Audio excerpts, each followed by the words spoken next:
ಪ್ರೀತಿಯ ಸ್ಪರ್ಧಾರ್ಥಿ ಮಿತ್ರರೇ, ಇಂದಿನ ತರಗತಿಗೆ ತಮ್ಮೆಲ್ಲರಿಗೂ ಪ್ರೀತಿಯ ಸ್ವಾಗತ. ಸ್ನೇಹಿತರೆ, ಈಗಾಗಲೇ ನಾವು ಕರ್ನಾಟಕ ಇತಿಹಾಸದ ಸರಣಿ ವಿಡಿಯೋಗಳನ್ನ ಮಾಡ್ತಾ ಇದ್ದೀವಿ.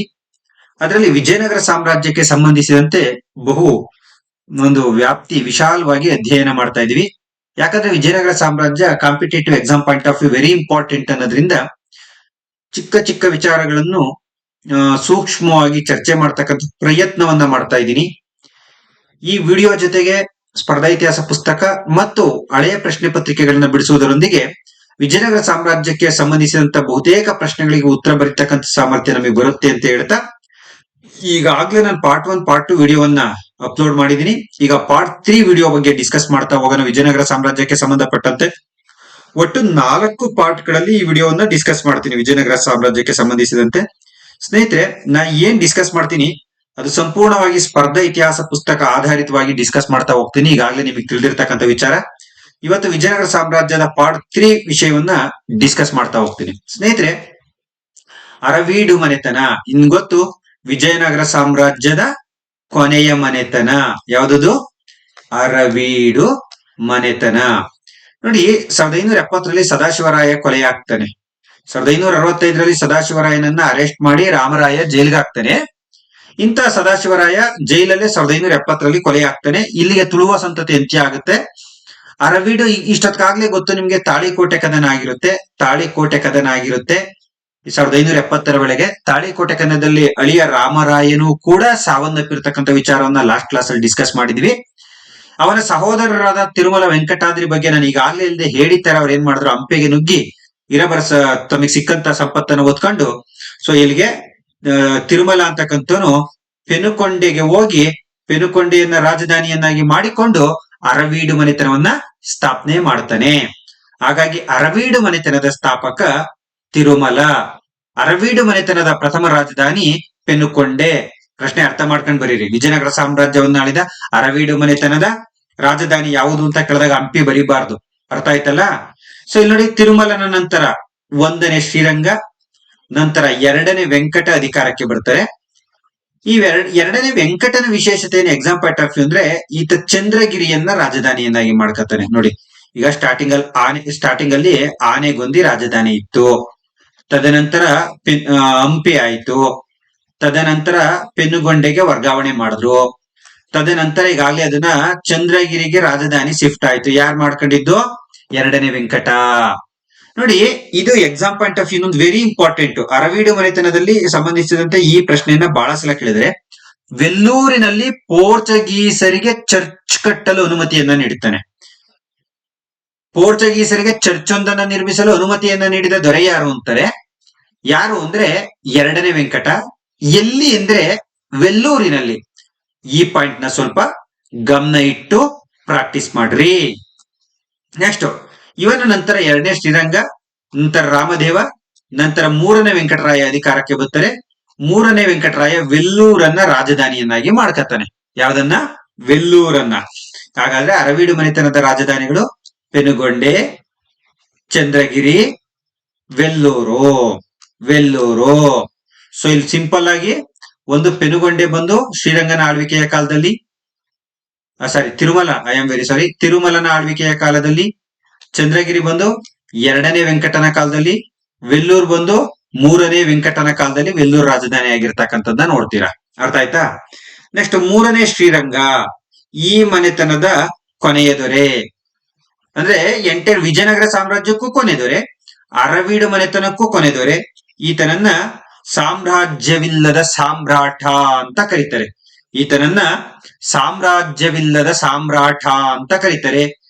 ಕೆಳದಿ ಶಿವಪ್ಪ ನಾಯಕ ಶ್ರೀರಂಗ ಅಲೆಮಾರಿಯಾಗಿ ಅಲ್ದಾಡ್ಬೇಕಾದ್ರೆ ಆಶ್ರಯವನ್ನ ಕೊಡ್ತಾರೆ. ನೋಡಿ, ಈ ಮನೆತನದ ಕೊನೆಯ Sriranga. Exam point of view very important. ಈತ ಸಾಮ್ರಾಜ್ಯವನ್ನ ಕಳ್ಕೊಂಡು ಅಲ್ದಾಡ್ತಿರ್ತಾನೆ. ಹಾಗಾಗಿ ಸಾಮ್ರಾಜ್ಯವಿಲ್ಲದ ಸಾಮ್ರಾಟ ಅಂತಾರೆ.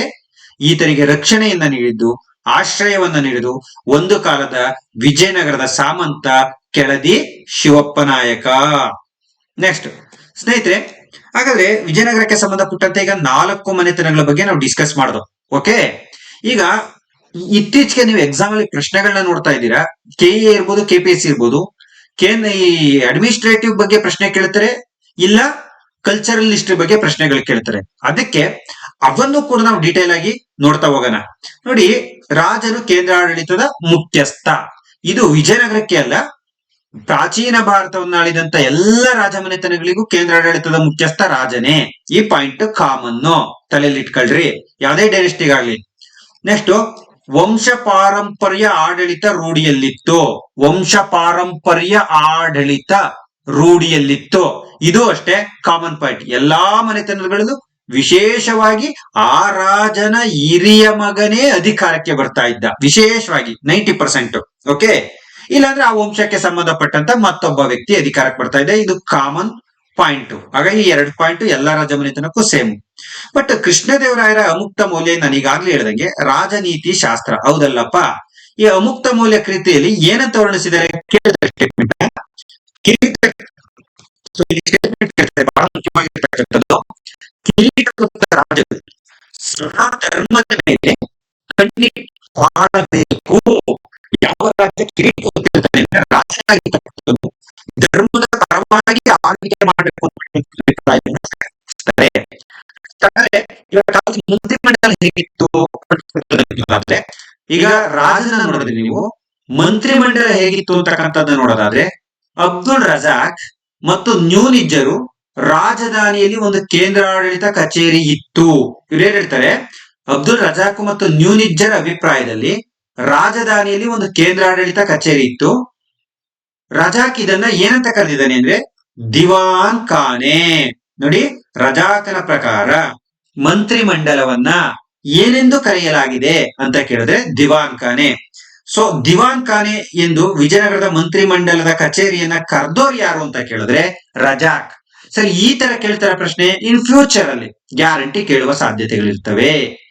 ರಾಜನ ಅರಮನೆಯ ಬಲಗಡೆ 40 ಕಂಬಗಳ ಭವನ ಒಂದರಲ್ಲಿತ್ತು. ಇದು ಮಂತ್ರಿಮಂಡಲ ಎಲ್ಲಿತ್ತು ಅಂದ್ರೆ ರಾಜನ ಅರಮನೆಯ ಬಲಗಡೆ 40 ಕಂಬಗಳ ಭವನ ಒಂದರಲ್ಲಿ ಈ ದಿವಾನ್ ಖಾನೆ ಇರ್ತಕ್ಕಂಥದ್ದನ್ನ ನೋಡ್ತೀವಿ. ವಿಶೇಷವಾಗಿ PSTR, GPSTR, HSTR, KSET, NET ಹುಡುಗರು ನೋಡ್ಕೊಬೇಕು. Sir PCPSI, FD, SDA, VO ಅವರು ನೋಡ್ಕೊಬೇಕು. ಯಾಕೆ ವಿಶೇಷ ಅಂತೀನಿ ಅಂದ್ರೆ ಈ ಎಕ್ಸಾಮ್ಗಳಲ್ಲಿ ಈ ರೀತಿಯಾದಂತ ಪ್ರಶ್ನೆಗಳು 100% ಬರ್ತವೆ, ಅದಕ್ಕೋಸ್ಕರ. ನೆಕ್ಸ್ಟ್, ಮಂತ್ರಿಗಳಿಗೆ ಪ್ರಧಾನಿ, ಮಹಾಪ್ರಧಾನಿ, ಉಪ ಪ್ರಧಾನಿ, ಸರ್ವಶ್ರೀ ಪ್ರಧಾನಿ, ದಂಡನಾಯಕ ಎಂಬ ವಿವಿಧ ಹೆಸರುಗಳಿದ್ದು ಮಂತ್ರಿಗಳ ಸಂಖ್ಯೆಯ ಬಗ್ಗೆ ಖಚಿತ ದಾಖಲೆಗಳು ಇರಲಿಲ್ಲ. ಥಿಯರಾಟಿಕಲ್ ಎಕ್ಸಾಮ್ A ಸರಿಯಾಗಿದೆ, R ಸರಿಯಾಗಿದೆ, ಆ ಟೈಪ್ ಆಫ್ ಪ್ರಶ್ನೆಯಲ್ಲಿ ಇವೆಲ್ಲ ಕವರ್ ಆಗುತ್ತೆ. ಮಹಾಪ್ರಧಾನಿ, ಉಪ ಪ್ರಧಾನಿ, ಸರ್ವಶ್ರೀ ಪ್ರಧಾನಿ, ದಂಡನಾಯಕ ಎಂಬ ವಿವಿಧ ಹೆಸರುಗಳಿದ್ದ. ಬಟ್ ಇಷ್ಟೇ ಪ್ರಮಾಣದಲ್ಲಿ ಮಂತ್ರಿಗಳಿದ್ರು ಅನ್ನೋದು ಗೊತ್ತಿಲ್ಲ. ಬಟ್ ಮಂತ್ರಿಗಳು ಯಾವ್ಯಾವ ಕ್ಯಾಸ್ಟಿಗೆ ಸಿಗ್ತಾ ಇತ್ತು ಅಂದ್ರೆ ಬ್ರಾಹ್ಮಣರಿದ್ರು, ಕ್ಷತ್ರಿಯರು ಮಂತ್ರಿಗಳಾಗ್ತಾ ಇದ್ರು, ವೈಶ್ಯರಾಗ್ತಾ ಇದ್ರು, ಜೈನರಾಗ್ತಾ ಇದ್ರು. ಈ 4 ಕ್ಯಾಟಗರಿಗೆ ಸೇರಿದಂತವರು ಮಂತ್ರಿಗಳಾಗ್ತಕ್ಕಂಥದ್ದನ್ನ ನಾವು ನೋಡ್ತಾ ಹೋಗ್ತೀವಿ. ನೆಕ್ಸ್ಟ್ ನೋಡಿ, ಇಲ್ಲಿಂದ ಆಚೆ ವೆರಿ ಇಂಪಾರ್ಟೆಂಟ್. ಸಚಿವಾಲಯದ ಕಾರ್ಯದರ್ಶಿಯನ್ನ ರಾಯಸಂ ಅಂತ ಕರಿತಾ ಇದ್ರು. ಮುಖ್ಯ ಕಾರ್ಯದರ್ಶಿಯನ್ನ ರಾಯಸಸ್ವಾಮಿ ಅಂತ ಕರಿತಾ ಇದ್ರು. ನೋಡಿ, ಸಚಿವಾಲಯದ ಕಾರ್ಯದರ್ಶಿಯನ್ನ ರಾಯಸಂ ಎಂತಲೂ, ಮುಖ್ಯ ಕಾರ್ಯದರ್ಶಿಯನ್ನ ರಾಯಸಸ್ವಾಮಿ ಎಂತಲೂ ಕರೆಯುತ್ತಿದ್ದರು. ಅಲ್ಲದೆ ಕಾರ್ಯಕರ್ತ ಎಂಬ ಅಧಿಕಾರಿಯ ಹೆಸರಿನ ಉಲ್ಲೇಖವೂ ಕೂಡ ವಿಜಯನಗರ ಸಾಮ್ರಾಜ್ಯದಲ್ಲಿ ಆಗಿರ್ತಕ್ಕಂಥದ್ದನ್ನ ನೋಡ್ತೀವಿ. ಈ ತರ ಟರ್ಮ್ಸ್ ಗಳ ಮೇಲೆ ಪ್ರಶ್ನೆಗಳನ್ನ ಕೇಳುವ ಸಾಧ್ಯತೆಗಳು ಹೆಚ್ಚಾಗಿವೆ. ಈ ವರ್ಡ್ಗಳನ್ನ ನೆನಪಲ್ಲಿ ಇಟ್ಕೋಬೇಕು ಅಂತಕ್ಕಂಥದ್ದು ನನ್ನ ಸಿನ್ಸಿಯರ್ ರಿಕ್ವೆಸ್ಟ್. ನೆಕ್ಸ್ಟ್ ಇಲ್ಲಿ ನೋಡಿ, ಬಹಳ ಮುಖ್ಯವಾದ್ದು, ಈಗ ರಾಜನ ಆಜ್ಞೆಗಳನ್ನ ಜಾರಿಗೆ ತರುವ ಅಧಿಕಾರಿಯನ್ನ ಶಾಸನಾಚಾರ್ಯ ಅಂತ ಕರಿತಾ ಇದ್ದು. ಇವೆಲ್ಲವೂ to the point, very important. ರಾಜನ ಆಜ್ಞೆಗಳನ್ನ ರಾಜ ಒಂದು ಆಜ್ಞೆ ಮಾಡಿದ್ರೆ ಅದನ್ನ ಅನೌನ್ಸ್ ಮಾಡೋದು, ಜಾರಿಗೆ ತರುವ ಜವಾಬ್ದಾರಿ ಶಾಸನಾಚಾರ್ಯ ಎಂಬ ಅಧಿಕಾರಿಗಳಿಗಿತ್ತು.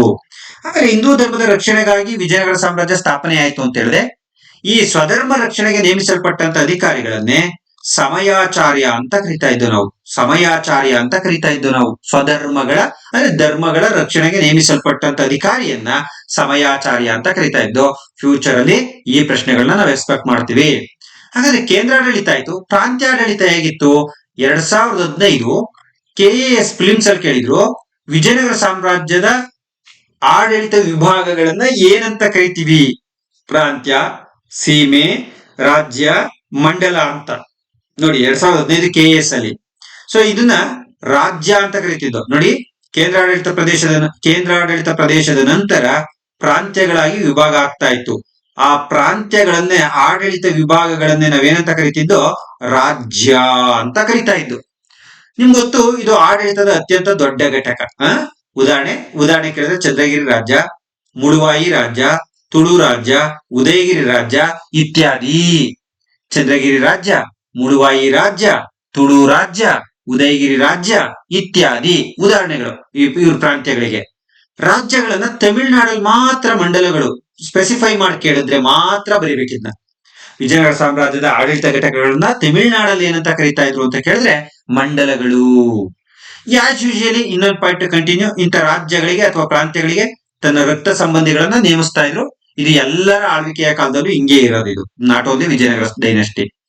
ನೆಕ್ಸ್ಟ್, ರಾಜ್ಯಗಳನ್ನ ಏನ್ ಮಾಡ್ತಾ ಇದ್ರು, ವಿಷಯ ಅಥವಾ ವೇಲಾಡಿ ಅಂತ ಕರಿತಾ ಇದ್ರು. ವಿಷಯವನ್ನ ನಾಡು ಅಥವಾ ಸೀಮೆ ಅಂತ ಕರಿತಾ ಇದ್ರು. ನೋಡಿ, ಈಗ ಕೇಂದ್ರಾಡಳಿತ ಪ್ರದೇಶ, ಇಲ್ಲಿ ರಾಜ ಮತ್ತು ಮಂತ್ರಿಮಂಡಲ. ನೆಕ್ಸ್ಟ್ ರಾಜ್ಯ ಅಂದ್ರೆ ಪ್ರಾಂತ್ಯ, ಅದಾದ್ಮೇಲೆ ವಿಷಯ ಅಥವಾ ವೇಲಾಡಿ. ವಿಷಯ ವೇಲಾಡಿ ಆದ್ಮೇಲೆ ನಾಡು ಅಥವಾ ಸೀಮೆ, ಆಂಧ್ರದಲ್ಲಿ ರಾಯಲ್ ಸೀಮೆ ಅಂತಾರಲ್ಲ, ಸೀಮೆ. ಹೀಗೆ ಇನ್ನು ಆಡಳಿತದ ಕೊನೆಯ ಘಟಕ ಬಂದು ಗ್ರಾಮ. ಈ ತರ ಸಿಸ್ಟಮೆಟಿಕ್ ಅಡ್ಮಿನಿಸ್ಟ್ರೇಷನ್ ಇರ್ತಕ್ಕಂಥದ್ದನ್ನ ನಾವು ನೋಡ್ತಾ ಹೋಗ್ತೀವಿ. ನೆಕ್ಸ್ಟ್, ಆದ್ರೆ ಗ್ರಾಮಾಡಳಿತ ಎಕ್ಸಾಮ್ಗೆ very very very important. VAO, PC administrative exams, ಅದು KS ಇರ್ಬೋದು for example. Especially VAO, FDA, PC ಇಂತ ಎಕ್ಸಾಮ್ಗೆ ಗ್ರಾಮಾಡಳಿತ ವೆರಿ ಇಂಪಾರ್ಟೆಂಟ್ ಆಗಿರ್ತಕ್ಕಂಥದ್ದನ್ನ ನೋಡ್ತೀವಿ. ಸ್ನೇಹಿತರೆ, ಗೌಡ ಎಂಬ ಅಧಿಕಾರಿ ಗ್ರಾಮದ ಮುಖಂಡನಾಗಿದ್ದು ಶಾನುಭೋಗ ಗ್ರಾಮದ ಕರಣಿಕನಾಗಿದ್ದನು. ಗೌಡ ಎಂಬ ಅಧಿಕಾರಿ ಗ್ರಾಮದ ಮುಖಂಡನಾಗಿದ್ದು ಶಾನುಭೋಗ ಗ್ರಾಮದ ಕರಣಿಕನಾಗಿದ್ದನು. ಅಂದ್ರೆ ಗೌಡ ಆಡಳಿತ ನೋಡ್ಕೊಳ್ಳಿ, ಗೌಡ, ಶಾನುಭೋಗ, ಕರಣಿಕ ಈ ತರ ಅಧಿಕಾರಿಗಳಿದ್ರಲ್ಲ, ಗ್ರಾಮಕ್ಕೆ ಮೇನ್ ಯಾರು ಅಂದ್ರೆ ಗೌಡ. ಶಾನುಭೋಗ ಅಂದ್ರೆ ಲೆಕ್ಕಪತ್ರಗಳನ್ನ ನೋಡ್ಕೊಳ್ತಕ್ಕಂಥವನು. ಅರ್ಥ ಆಯ್ತಾ? ನೆಕ್ಸ್ಟ್, ಕೇಂದ್ರ ಸರ್ಕಾರ ಗ್ರಾಮಾಡಳಿತದ ಕೊಂಡಿಯಾಗಿ ಗ್ರಾಮ ಸಮಸ್ಯೆ ಬಗೆಹರಿಸುತ್ತಿದ್ದ ಅಧಿಕಾರಿಯನ್ನ ಮಹಾನಕಾಚಾರ್ಯ. ವೆರಿ ಇಂಪಾರ್ಟೆಂಟ್, ತುಂಬಾ ಎಕ್ಸಾಮ್ ಅಲ್ಲಿ ಕೇಳಿದ್ದಾರೆ ಇದನ್ನ. ಕೇಂದ್ರ ಸರ್ಕಾರ ಇತ್ತಪ್ಪ, ಗ್ರಾಮಾಡಳಿತ ಇತ್ತಪ್ಪ, ಈ ಎರಡಕ್ಕೂ ಲಿಂಕ್ ಮಾಡಿ ಸಮಸ್ಯೆಗಳನ್ನ ಬಗೆಹರಿಸುತ್ತಿದ್ದ ಅಧಿಕಾರಿಯನ್ನ ಮಹಾನಕಾಚಾರ್ಯ ಅಂತ ಕರಿತಾ ಇದ್ದು. ಈತನ ನಿಯಂತ್ರಣದಲ್ಲೇ ಕಂದಾಚಾರ ಎಂಬ ಮಿಲಿಟರಿ ಇಲಾಖೆ ಇತ್ತು. ಈತನ ನಿಯಂತ್ರಣದಲ್ಲೇ ಅಂದ್ರೆ ಹಾಗಾದ್ರೆ ಹಳ್ಳಿಗಳಲ್ಲಿದ್ದಂತ ಪೊಲೀಸ್ ಇಲಾಖೆ ಅಥವಾ ಮಿಲಿಟರಿ ಇಲಾಖೆಯನ್ನ ಏನಂತ ಕರೀತಾರೆ ಅಂದ್ರೆ ಕಂದಾಚಾರ. ಅರ್ಥ ಆಯ್ತಾ ಇದು? ನೋಡಿ, ಸಿಂಪಲ್. ಕೇಂದ್ರ ಸರ್ಕಾರ ಮತ್ತು ಗ್ರಾಮಾಡಳಿತದ ನಡುವೆ ಸಮಸ್ಯೆಗಳನ್ನ ಬಗೆಹರಿಸ್ತಾ, ಈಗೇನೋ ಗ್ರಾಮದ ಒಂದು ಸಮಸ್ಯೆ ಇತ್ತು ಅಂದ್ರೆ ಕೇಂದ್ರ ಸರ್ಕಾರ ಕೊಂಡೊಯ್ದು ಅಲ್ಲಿಂದ ಪರಿಹಾರ ತೆಗೆದುಕೊಂಡು ಬರುವ ಅಧಿಕಾರಿಯನ್ನ ಮಹಾನಕಾಚಾರ್ಯ ಅಂತೀವಿ.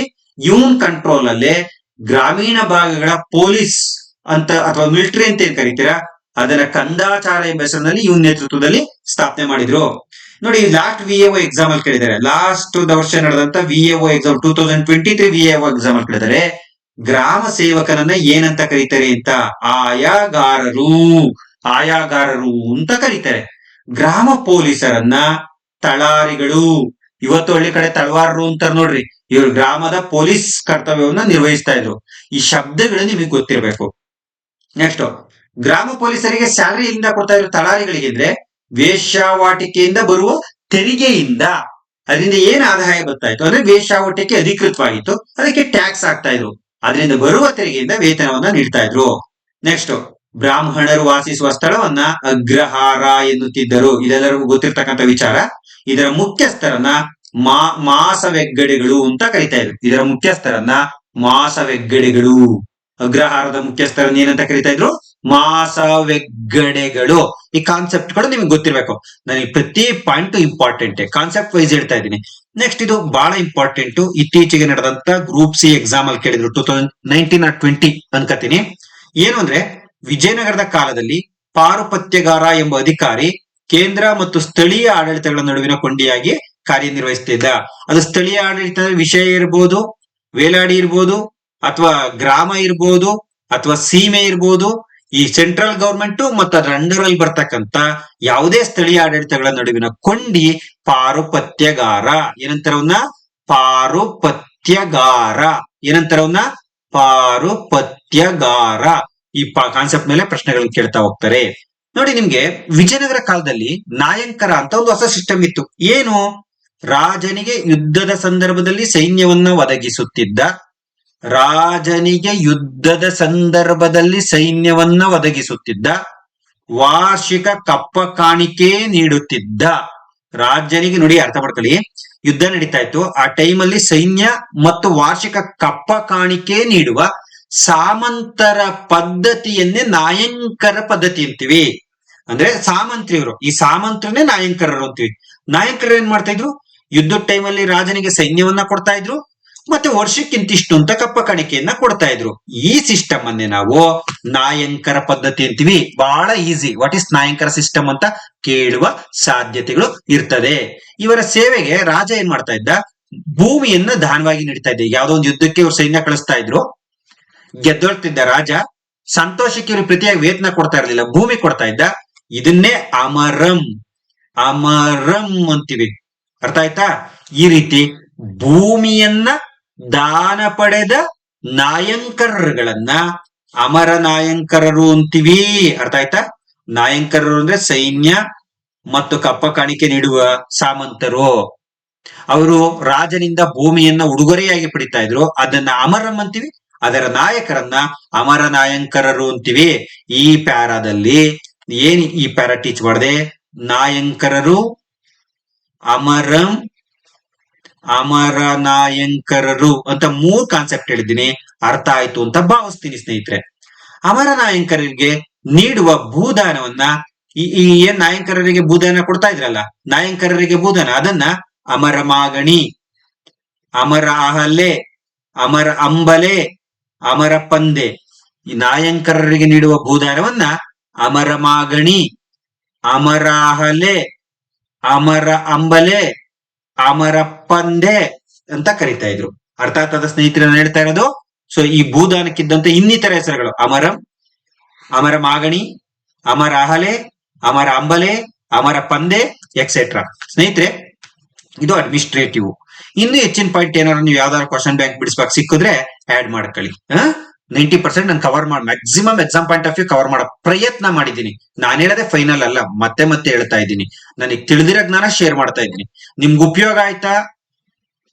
ಅದಕ್ಕೆ ನಾನು ಬ್ಲೆಸ್ಡ್. ಇಲ್ಲ ಸರ್, ಇದು ನಿಮ್ದು 1% ಉಪಯೋಗ ಆಗ್ತಿಲ್ಲ ಅಂದ್ರೆ ದಯಮಾಡಿ ಇದನ್ನ ನೋಡ್ಬೇಕು ಅಂತ ಏನಿಲ್ವಲ್ಲ, ಕಡ್ಡಾಯ ಏನಿಲ್ವಲ್ಲ, ಸ್ಕಿಪ್ ಮಾಡಿ ಬಿಟ್ಬಿಡಿ. ಓಕೆ? ಇಲ್ಲ ಉಪಯೋಗ ಆಯ್ತದ, ನನ್ನ ಕೆಲಸ ಇನ್ನೂ ಚೆನ್ನಾಗಿ ಮಾಡ್ಬೇಕಾ, ಸಜೆಸ್ಟ್ ಮಾಡಿ.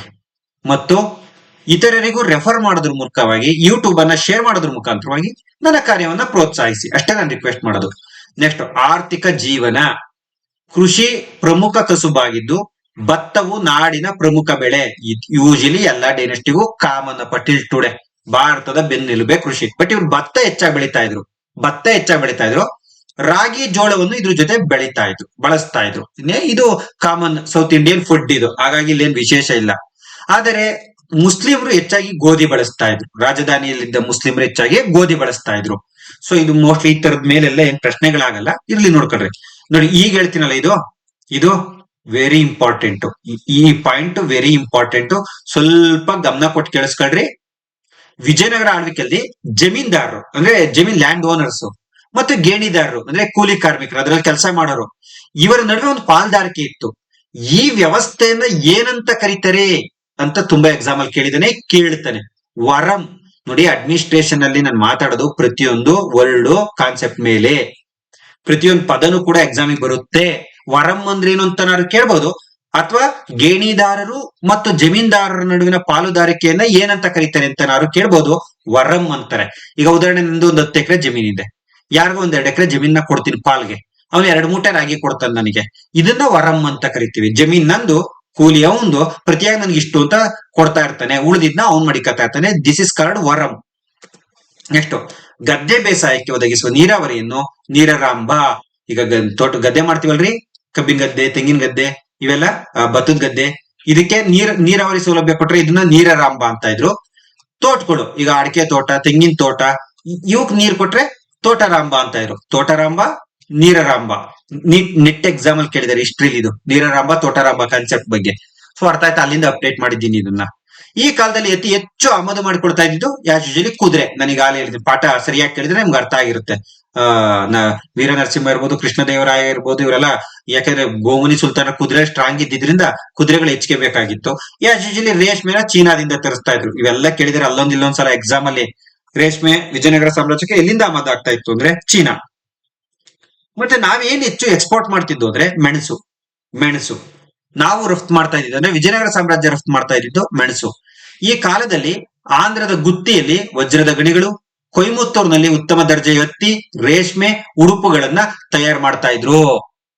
ಇವರ ಕಾಲದಲ್ಲಿ ಪಶ್ಚಿಮ ಕರಾವಳಿಯಲ್ಲಿ ಕ್ಯಾಲಿಕಟ್, ಅಂಕೋಲಾ, ಹೊನ್ನಾವರ, ಭಟ್ಕಳ, ಬೈಂದೂರು, ಬಾರ್ಕೂರು, ಮಂಗಳೂರು ಬಂದರುಗಳಿದ್ದವು. ನೋಡ್ರಿ ನೋಡ್ರಿ ನೋಡ್ರಿ ನೋಡ್ರಿ, ಬಹಳ ಇಂಪಾರ್ಟೆಂಟ್ ಇದು. ಇದು ಮಾತ್ರ ಬಹಳ ಇಂಪಾರ್ಟೆಂಟ್. ಕರಾವಳಿಯಲ್ಲಿ ಕ್ಯಾಲಿಕಟ್, ಅಂಕೋಲಾ, ಹೊನ್ನಾವರ, ಭಟ್ಕಳ, ಬೈಂದೂರು, ಬಾರ್ಕೂರು, ಮಂಗಳೂರು ಬಂದರುಗಳಿದ್ದು. ಅರ್ಥ ಆಯ್ತಾ? ಈ ಕಾಮನ್ ಬಂದರುಗಳು ಅಂದ್ಕೊಬಿಡ್ರಿ ಅಂತ ಹೋಗ್ಲಿ. ಬಟ್ ಇವರ ಮುಖ್ಯ ಬಂದರು ಯಾವುದು ಅಂತ ಎಕ್ಸಾಮ್ ಕೇಳಿದರೆ, ವಿಜಯನಗರ ಸಾಮ್ರಾಜ್ಯದ ಅತಿ ಮುಖ್ಯ ಬಂದರು ಯಾವುದು ಅಂತ ಕ್ಯಾಲಿಕಟ್. ಹೇಳ್ರಿ, ವಿಜಯನಗರ ಸಾಮ್ರಾಜ್ಯದ ಅತಿ ಮುಖ್ಯ ಬಂದರು ಯಾವುದು? ಕ್ಯಾಲಿಕಟ್. ಎಕ್ಸಾಮ್ ಅಲ್ಲಿ ಕೇಳಿದರೆ ವೆರಿ ಇಂಪಾರ್ಟೆಂಟ್. ನೆಕ್ಸ್ಟ್, ಕಂದಾಯ ವ್ಯವಸ್ಥೆ ಹೆಂಗಿತ್ತು? ಈ ಕಾಲದಲ್ಲಿ ಕಂದಾಯ ಭೂಮಿಯನ್ನು ವರ್ಗೀಕರಿಸಿ ಅದರ ಫಲವತ್ತತೆಯ ಆಧಾರದ ಮೇಲೆ ಕಂದಾಯವನ್ನು ನಿಗದಿಗೊಳಿಸುವ ಪದ್ಧತಿಯನ್ನ ರಾಯರೇಖಾ ಪದ್ಧತಿ ಅಂತಿದ್ರು. ಇದು ತುಂಬಾ ಎಕ್ಸಾಮ್, ಟೀಚರ್ಸ್ ಎಕ್ಸಾಮ್ ಅಲ್ಲಿ ಅತಿ ಹೆಚ್ಚಾಗಿ ಕೇಳಿದ್ದಾರೆ. ಅಂದ್ರೆ ಭೂಮಿನ ಏನ್ ಮಾಡ್ತಾ ಇದ್ರು? ಡಿವೈಡ್ ಮಾಡ್ತಾ ಇದ್ರು, ವರ್ಗೀಕರಿಸ್ತಾ ಇದ್ರು ಫಲವತ್ತತೆ ಆಧಾರದ ಮೇಲೆ. ಯಾವ ಆಧಾರದ ಮೇಲೆ?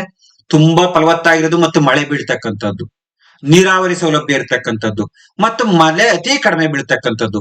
ನೀರಾವರಿ ಸೌಲಭ್ಯ ಫಲವತ್ತತೆ, ಮಳೆ ಫಲವತ್ತತೆ ಮತ್ತು ಮಳೆ ಕಡಿಮೆ ಬೀಳ್ತಕ್ಕಂಥ ಬಂಜರ ಭೂಮಿ. ಇದರ ಆಧಾರದ ಮೇಲೆ ಕಂದಾಯವನ್ನು ನಿಗದಿಗೊಳಿಸುವ ಪದ್ಧತಿಯನ್ನ ರಾಯರೇಖಾ ಪದ್ಧತಿ.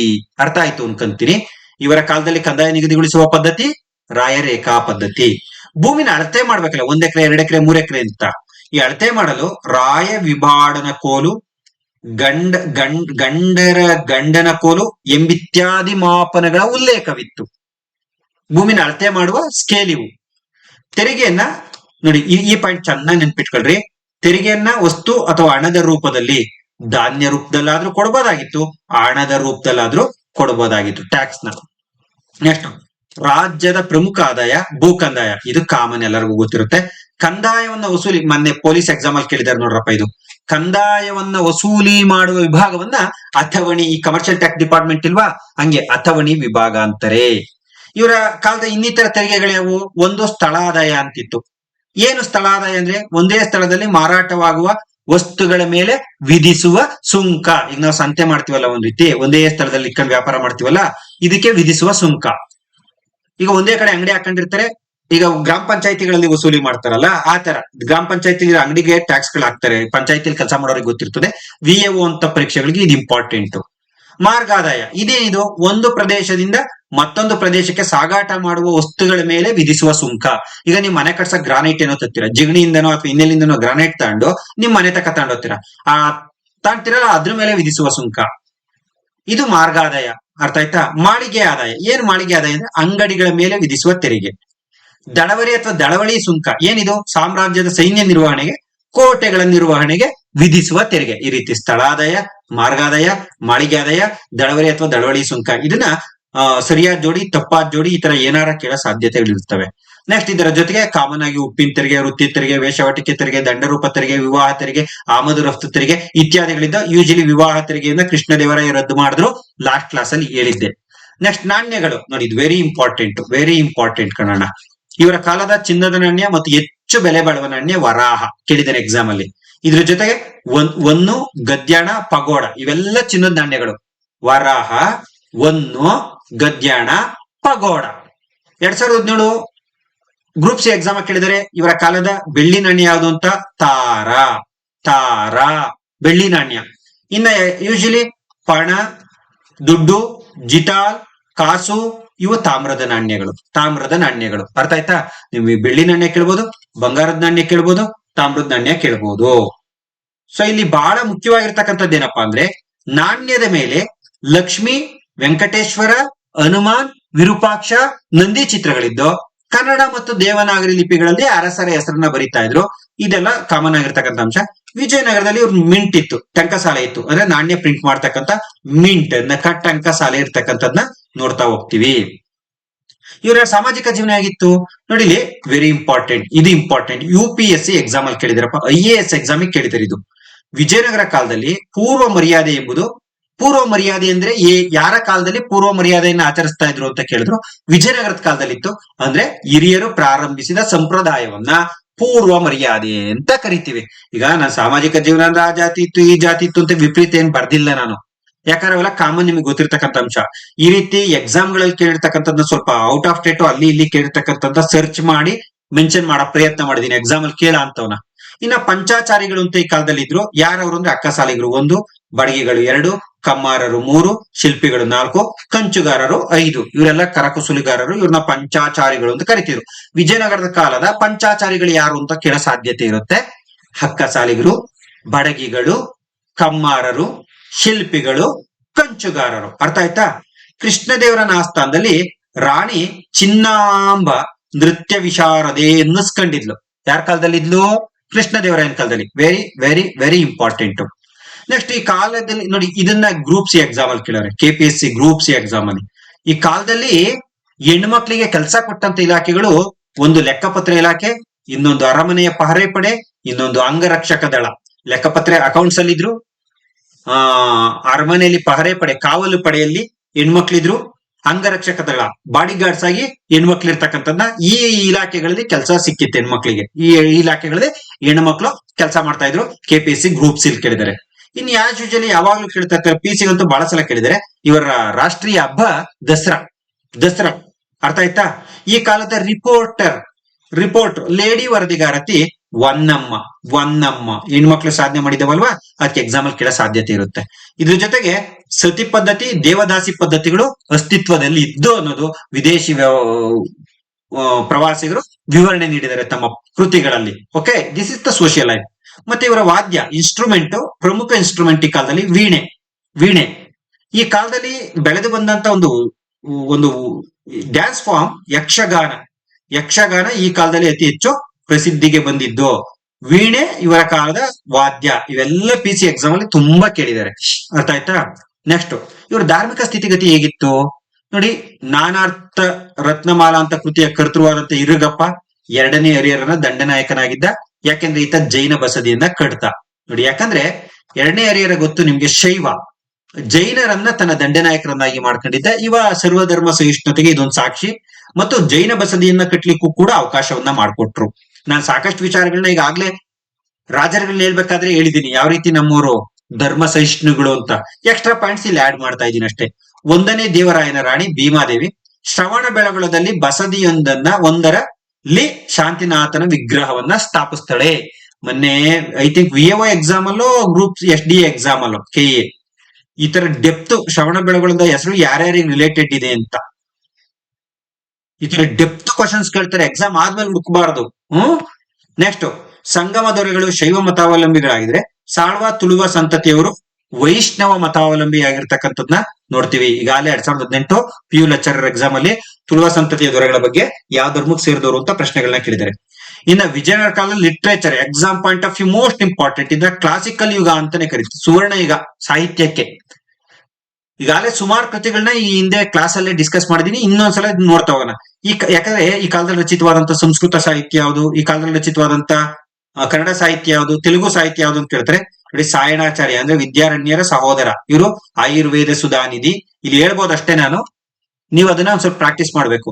ಪ್ರಾಯಶ್ಚಿತ್ತ ಸುಧಾನಿಧಿ, ಸುಭಾಷಿತ ಸುಧಾನಿಧಿ, ಅಲಂಕಾರ ಸುಧಾನಿಧಿ ಎಂಬ ಕೃತಿಗಳನ್ನ ಬರೀತಾರೆ ಸಾಯಣಾಚಾರ್ಯರು, ವಿದ್ಯಾರಣ್ಯರ ಸಹೋದರ. ನೆಕ್ಸ್ಟ್, ಮಾಧವ ಮಂತ್ರಿ ಅಥವಾ ಇರುಗಪ್ಪ ವಿದ್ಯಾರಣ್ಯ ಅಂತ, ತಾತ್ಪರ ಸುಧಾನಿಧಿ, ನಾನಾರ್ಥ ರತ್ನಮಾಲ, ಶಂಕರ ವಿಜಯ, ವಿವೇಕ ಅನುಭೂತಿ ಪ್ರಕಾಶ. ಈ ಕೃತಿಗಳನ್ನ ನೀವು 2 ಸಲ 3 ಸಲ ಓದಬೇಕು, ಇಲ್ದಿರ ನೆನಪು ಬರಲ್ಲ. ತಾತ್ಪರ ಸುಧಾನಿಧಿ, ನಾನಾರ್ಥಮಾಲ ರತ್ನಮಾಲ, ಶಂಕರ ವಿಜಯ, ವಿವೇಕ ಅನುಭೂತಿ ಪ್ರಕಾಶ. ಇನ್ನ ವಾಮನ ಭಟ್ಟ ವೇಮ ಭೂಪಾಲ ಚರಿತ, ಗಂಗಾಂಬಿಕೆ ಈಗ ಆಲ್ರೆಡಿ ಹೇಳಿದೀನಿ, very important book. Gangambike very important book. Madhura Vijayam ಅಥವಾ ವೀರ ಕಂಪಣರಾಯ ಚರಿತಂ. ತಿರುಮಲಾಂಬೆ ವರದಾಂಬಿಕೆ ಪರಿಣಯ, ತಿರುಮಲಾಂಬೆ ವರದಾಂಬಿಕೆ ಪರಿಣಯ. ದಿವಾಕರ ಪಾರಿಜಾತ ಹರಣ ರಸಮಂಜರಿ, ಪಾರಿಜಾತರಣ ರಸಮಂಜರಿ. ಲಕ್ಷ್ಮೀನಾರಾಯಣ ಸಂಗೀತ ಸೂರ್ಯೋದಯ, ಲಕ್ಷ್ಮೀನಾರಾಯಣ ಸಂಗೀತ ಸೂರ್ಯೋದಯ. ವಾದಿರಾಜ, ವಾದಿರಾಜ ರುಕ್ಮಿಣಿ ವಿಜಯ, ನ್ಯಾಯರತ್ನಾವಳಿ, ರುಕ್ಮಿಣಿ ವಿಜಯ ನ್ಯಾಯರತ್ನಾವಳಿ. ಲೊಲ್ಲ ಲಕ್ಷ್ಮೀಧರ ಜ್ಯೋತಿಷ್ಯ ದರ್ಪಣ, ಕುಮಾರ ಡಿಂಡಿಮ ದಕ್ಷಯಜ್ಞ. ಶ್ರೀಪತಿ ಪಂಡಿತ ಶಂಕರ ಭಾಷ್ಯ, ಒಂದನೇ ರಾಜನಾಥ ಡಿಂಡಿಮ ಸಾಳ್ವಾಭ್ಯುದಯಂ, ಸಾಳ್ವಾಭ್ಯುದಯಂ. ದೂರ್ಜಟಿ ಕೃಷ್ಣರಾಜ ವಿಜಯ, ದೂರ್ಜಟಿ ಕೃಷ್ಣರಾಜ ವಿಜಯ. ಕೃತಿಗಳು ನೋಡ್ಕೊಳ್ರಿ. ವ್ಯಾಸರಾಯ ತರ್ಕತಾಂಡವ ನ್ಯಾಯಾಮೃತ, ಹರಿಭಟ್ಟ ರತಿರಹಸ್ಯ, ಲಕ್ಷ್ಮೀಧರ ಭರತಶಾಸ್ತ್ರ, ಮಲ್ಲಿಕಾರ್ಜುನ ಸತ್ಯಭಾಮ ಪರಿಣಯ. ನೀವು ಕೇಳಬಹುದು ಹೆಂಗ್ ಸಾರ್ ಈ ಎಲ್ಲಾ ಕೃತಿಗಳನ್ನ ನೆನ್ಪಿಡೋದು ಅಂತ ಗಟ್ ಮಾಡಕ್ ಹೋಗ್ಬೇಡ್ರಿ. ಒಂದ್ 3-4 ಸಲ ವಿಡಿಯೋವನ್ನ ನೋಡ್ರಿ, ಅಥವಾ ಪುಸ್ತಕದಲ್ಲಿ ಇದ್ರೆ ರಿವಿಷನ್ ಮಾಡ್ರಿ. ಆಪ್ಷನ್ ಕೊಟ್ಟಾಗ ನಿಮಗೆ ನೆನಪು ಬರುತ್ತೆ ಯಾವ ಕೃತಿ ಬಗ್ಗೆ ಪ್ರಶ್ನೆ ಕೇಳ್ತಾರೆ ಅಂತ. ನಾನು ಕೂಡ ಊಹೆ ಮಾಡಕ್ಕಾಗಲ್ಲ. ಈ ಕಾಲದಲ್ಲಿ ಕನ್ನಡ ಸಾಹಿತ್ಯ ಹೇಗಿತ್ತು, ಕನ್ನಡ ಸಾಹಿತ್ಯದಲ್ಲಿ ಜೈನ ಕವಿಗಳ ಕೊಡುಗೆ ಏನು ಅಂತ ನೋಡೋದಾದ್ರೆ KS ಕೇಳ್ಬೋದು ನಿನ್ನೆಲ್ಲ. ಮೇನ್ಸ್ಗೆ ಬಾಹುಬಲಿ, ಧರ್ಮನಾಥ ಪುರಾಣ, ನಾಗಕುಮಾರನ ಕತೆ. ಮಂಗರಸ ಋಗೇಂದ್ರಮಣಿ ದರ್ಪಣ, ಇದೊಂದು ವೈದ್ಯ ಕೃತಿ. ಪದ್ಮನಾಂಕ ಪದ್ಮರಾಜ ಪುರಾಣ. ಭಾಸ್ಕರ ದೇವಂಧರ ಚರಿತೆ. ಆಯಿತ ವರ್ಮ ಕನ್ನಡ ರತ್ನ ಕರಂಡಕ. ರತ್ನಾಕರ ವರ್ಣಿ ಭರತೇಶ ವೈಭವ, ತ್ರಿಲೋಕ ಶತಕ, ಅಪರಾಜಿತ ಶತಕ, ಶಿವಪುರಾಣ. ವೆರಿ ಇಂಪಾರ್ಟೆಂಟ್ ನೋಡಿ, ರತ್ನಾಕರ ವರ್ಣಿ ವೆರಿ ಇಂಪಾರ್ಟೆಂಟ್. ನಾನು ತುಂಬಾ ಇಂಪಾರ್ಟೆಂಟ್ ಇದೆ ಸ್ವಲ್ಪ ಮೆನ್ಷನ್ ಮಾಡೋ ಕೆಲಸ ಮಾಡ್ತೀನಿ, ಹಂಗಂತ ಅದೊಂದೇ ನೋಡ್ಕೋಬಾರ್ದು. ರತ್ನಾಕರ ವರ್ಣಿ, ಭರತೇಶ ವೈಭವ, ತ್ರಿಲೋಕ ಶತಕ, ಅಪರಾಜಿತ ಶತಕ, ಶಿವಪುರಾಣ. ಗುಬ್ಬಿ ಮಲ್ಲಣ್ಣಾರ್ಯ ಭಾವಚಿಂತಾರತ್ನ, ವೀರಶೈವಾಮೃತ ಪುರಾಣ, ಕಬ್ಬಿಗರ ಕನ್ನಡಿ. ಭಾವಚಿಂತಾರತ್ನ, ವೀರಶೈವಾಮೃತ ಪುರಾಣ, ಕಬ್ಬಿಗರ ಕನ್ನಡಿ. ಭೀಮಕವಿ ಬಸವ ಪುರಾಣ. ಚಾಮರಸ ಪ್ರಭುಲಿಂಗ ಲೀಲೆ ಇಂಪಾರ್ಟೆಂಟ್. ಚಾಮರಸ ಪ್ರಭುಲಿಂಗ ಲೀಲೆ. ಲಿಂಗಕವಿ ಚೋಳ ರಾಜ ಸಾಂಗತ್ಯ. ವಿರೂಪಾಕ್ಷ ಪಂಡಿತ ಚನ್ನಬಸವ ಪುರಾಣ. ಗುಮ್ಮಳಾಪುರ ಸಿದ್ಧಲಿಂಗ ಶೂನ್ಯ ಸಂಪಾದನೆ. ಜಕಣಾಚಾರ್ಯ ಏಕೋತ್ತರ ಷಟ್ ಸ್ಥಳ. ಪ್ರಭುದೇವ ಶಿವಲಿಂಗ ಲೀಲಾ ಪ್ರಭುದೇವ ಲಿಂಗಲೀಲಾ ವಿಲಾಸ ಚರಿತೆ. ಇಷ್ಟೊಂದು ಕೃತಿಗಳು ಬೇಕಾ ಸರ್? ಬೇಕಾಗಿಲ್ಲ. ಬಟ್ ಯಾವ ಕೃತಿ ಕೇಳ್ತಾನೆ ಸರ್? ಗೊತ್ತಿಲ್ಲ. ಏನ್ ಸರ್ ಹಿಂಗ್ ಹೇಳ್ತೀರಾ? ಕೆಲವು ಟಾಪಿಕ್ ವಿಧಿ ಇಲ್ಲ, ಹಿಂಗ್ ಹೇಳಲೇಬೇಕು. ಅದಕ್ಕೆ ಇದೊಂದು ಒಂದೆರಡು ಸರಿ ರಿವಿಷನ್ ಮಾಡ್ರಿ ಅಷ್ಟೇ. ಇದ್ರ ಬಗ್ಗೆ ತಲೆ ಕೆಡ್ಸ್ಕೊಳಕ್ ಹೋಗ್ಬೇಡ್ರಿ. ನೋಡಿ, ವೈದಿಕ ಕವಿಗಳು ನರಹರಿ, ಕುಮಾರ ವಾಲ್ಮೀಕಿ ಅಂತಾನೆ ಕರಿತೀವಿ. ತೊರವೆ ರಾಮಾಯಣ ಇಂಪಾರ್ಟೆಂಟು. ನಾನು ಎಲ್ಲಿ ಇಂಪಾರ್ಟೆಂಟ್ ಅಂತೀನಿ ಅವ್ನು ಸ್ವಲ್ಪ ನೆನ್ಪಿಟ್ಕೊಳ್ರಿ. ತಿಮ್ಮಣ್ಣ ಕವಿ ಕರ್ನಾಟಕ ಕೃಷ್ಣದೇವರಾಯ ಭಾರತ ಕಥಾಮಂಜರಿ, ಇದ್ರ ಬಗ್ಗೆ ಈಗ ಆಲ್ರೆಡಿ ಮಾತಾಡಿದ್ದೀನಿ. ಕನಕದಾಸರು ಮಾತಾಡಿದೀವಿ. ಮೋಹನ ತರಂಗಿಣಿ, ನಳಚರಿತೆ, ಹರಿಭಕ್ತ ಸಾರ, ರಾಮಧ್ಯಾನ ಚರಿತೆ. ಕುಮಾರವ್ಯಾಸ ಗದುಗಿನ ಭಾರತ. ಲಕ್ಷ್ಮೀಶ ಜೈಮಿನಿ ಭಾರತ. ವಾದಿರಾಜ ಲಕ್ಷ್ಮೀ ಶೋಭನ. ಹರಿದಾಸ ಇರುಸುಮಯ ವಿಳಕ್ಕಂ, ಇರುಸುಮಯ ವಿಳಕ್ಕಂ. ಅರ್ಥ ಆಯ್ತಾ? ಕನಕದಾಸ ಇಂಪಾರ್ಟೆಂಟ್, ಗದುಗಿನ Bharata important, Lakshmisha important. So ಈ ಇಷ್ಟು ಕೃತಿಗಳು ವೆರಿ ಇಂಪಾರ್ಟೆಂಟ್. ನೆಕ್ಸ್ಟ್ ನಂಜುಂಡ ಕವಿ ವೆರಿ ಇಂಪಾರ್ಟೆಂಟ್. ಕುಮಾರ ರಾಮನ ಕತೆ. ಚಂದ್ರಪ್ರಭಾ ಚರಿತ ದೊಡ್ಡಯ್ಯ. ಭಟ್ಟ ಕಳಂಕದೇವ ಕರ್ನಾಟಕ ಶಬ್ದಾನುಶಾಸನ ಇಂಪಾರ್ಟೆಂಟು. ಭಟ್ಟ ಕಳಂಕದೇವ. ಇನ್ನ ತೆಲುಗು ಪಾಲ್ಕುರಕೆ ಸೋಮನಾಥ ಬಸವ ಪುರಾಣ ಒಮ್ಮೆ ಕೇಳಿದರೆ, ಒಮ್ಮೆ ಕೇಳಿದರೆ. ಶ್ರೀನಾಥ ಹರಿವಿಲಾಸ ಶೃಂಗಾರ ಋಷಧಂ. ಪಂಡಿತಾರಾಧ್ಯ ಚರಿತಂ. ಸ್ನೇಹಿತರೆ, ಇದಿಷ್ಟು ಕೂಡ ಏನಪ್ಪಾ ಅಂದ್ರೆ ಬಹಳ ಮುಖ್ಯವಾಗಿರ್ತಕ್ಕಂಥದ್ದು. ವಿಜಯನಗರ ಸಾಮ್ರಾಜ್ಯದ ಪಾರ್ಟ್ 3 ವಿಡಿಯೋ ಅತಿ ಶೀಘ್ರದಲ್ಲೇ ಪಾರ್ಟ್ 4 ವಿಡಿಯೋ ಮಾಡ್ಕೊಡೋದೊಂದಿಗೆ ವಿಜಯನಗರ ಸಾಮ್ರಾಜ್ಯವನ್ನ ಕಂಪ್ಲೀಟ್ ಮಾಡ್ಕೊಡ್ತೀನಿ. ಸೊ ವಿಡಿಯೋವನ್ನ ವೀಕ್ಷಿಸಿದ್ದಕ್ಕಾಗಿ ಧನ್ಯವಾದಗಳು. ನಿಮ್ಮ ಅನಿಸಿಕೆಗಳನ್ನ ಕಮೆಂಟ್ ಮಾಡಿ ಅಂತ ಹೇಳ್ತಾ ಇಂದಿನ ತರಗತಿಗೆ ವಂದನೆಗಳು.